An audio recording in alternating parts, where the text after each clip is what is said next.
સુરતમાં ભારતીય મજદૂર સંઘના નેજા હેઠળ 300 થી વધુ કામદારોએ જિલ્લા કલેક્ટર કચેરીએ મોરચો માંડ્યો હતો। વિવિધ 20 પડતર માંગણીઓને લઈને કામદારોએ સૂત્રોચ્ચાર અને નારેબાજી કરી હતી। પગારમાં વધારો, પેન્શન યોજના ફરી શરૂ કરવા, કાયમી ભરતી અને કોન્ટ્રાક્ટ પ્રથા બંધ કરવા સહિત કેન્દ્ર સરકારના લેબર કોડના વિરોધમાં કામદારોએ આવેદનપત્ર આપ્યું હતું।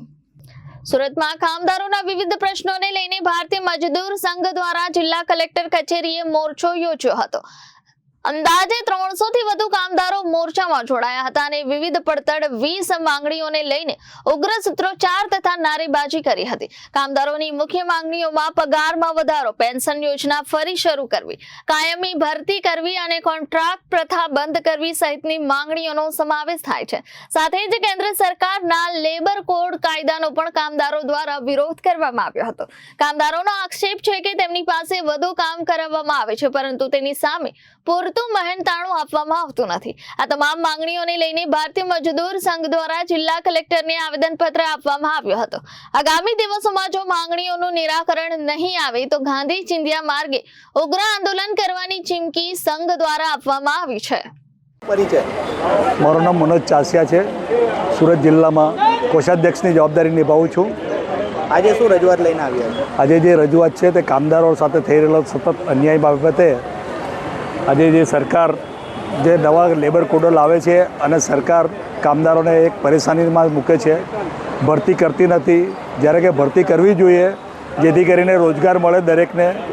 અને આ જે કોન્ટ્રાક્ટ પ્રથા છે તેની અંદર તો કેવું છે કે સરમુખત્યારશાહી હોય છે, જ્યારે ધારે ત્યારે માલિક એને કાઢી મૂકે છે। બીજું કે પગારની અંદર તદ્દન શોષણ થાય છે। આજે આટલા રૂપિયામાં કોઈના ઘર ચાલતા નથી, ત્યારે આ લોકો વારંવાર આ રીતનું કાર્ય કરી કામદારોને હેરાન કરવાના એક બાલિશ પ્રયાસો કરી રહ્યા છે। આજે કેટલા લોકો ભેગા થયા? આજે ઓછામાં ઓછા 1000 થી 1200ની સંખ્યા અમે ભેગા થયા છે, પરંતુ સરકારશ્રી પાસે જે અમે મંજૂરી માંગેલી હતી તેમાં સરકારે અમને પૂરતી મંજૂરી આપી નથી। કારણ કે એ લોકો બધા બહાના બતાવીને પોલીસને આગળ કરે છે અને પોતે એવું સાબિત કરે છે કે અમે અમારા સરકાર વિરુદ્ધ કોઈ છે નહીં, પરંતુ સરકાર ભાન ભૂલે છે। કારણ કે શ્રમિક જ્યારે ભૂખો રહે છે ત્યારે એ ગમે તે માર્ગે દોડી શકે છે અને આજે એના સ્ત્રીગણેશ થઈ ગયા છે। કઈ જગ્યા પર આજે આવ્યા છે? આજે કલેક્ટર કચેરી સુરત જિલ્લા કલેક્ટરશ્રીને આવેદનપત્ર આપવા માટે આવ્યા છે અને સાથે સાથે એક ધારણાનો કાર્યક્રમ છે તે અત્યારે ચાલી રહ્યો છે। અચ્છા, શું કરશો? આપની માંગ નહીં સ્વીકારવામાં આવે? સરકારશ્રીને અત્યારે તો અમે ફક્ત આવેદન આપીએ છીએ અને આવેદનથી જો કામ ના ચાલશે અને સરકાર જો આના પર ગંભીરતા નહીં લઈ તો અમે આગળની રણનીતિમાં અમારે એવું છે કે જલદ કાર્યક્રમો આપવાના થશે અને અહીંથી લઈને ગાંધીનગર સુધી સરકારના વિરુદ્ધમાં સૂત્રોચ્ચારથી લઈને ધારણા પ્રદર્શન પણ થશે। મારું નામ પંડ્યા જ્યોતિબેન પ્રકાશકુમાર છે।